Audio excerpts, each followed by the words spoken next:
totally understand in terms of getting the product right and having trust when you're touching people's anything to do with revenue, right?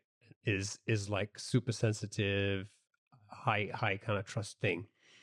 But tell me about what happened with the overbuilding part. I think there's no doubt that almost every B2B SaaS company has a problem around quote to cash. So that actually became the first problem that we had. It was just a very big market. We thought that we would build our product initially for enterprise companies, and so I came from enterprise. I felt very comfortable building enterprise features. It just naturally what pushed me to build Salesbricks in the early days. And in reality, like we realized that they're not the right ICP for us. These enterprise companies, though they have that problem, the analogy I like to use is like, hey, the house I live in is way too small, or the house I live in is really breaking and falling apart. But people tend to not move because the cost of moving, both financially and also in terms of time and effort, is just way too high.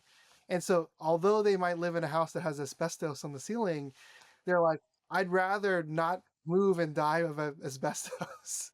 I'd rather die of asbestos than die of like the efforts of moving my family out of the house. In many ways, like we realize like these enterprise companies don't want to change their system. They don't want to change their ways.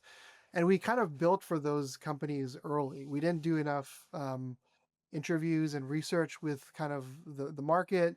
I realized the enterprise had a problem because I lived in that space. What we really should have been serving was actually the early stage companies.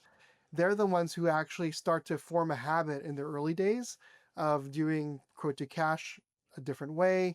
It's very monotonous and menial. There's just so many things to be done. It's very manual in that regard.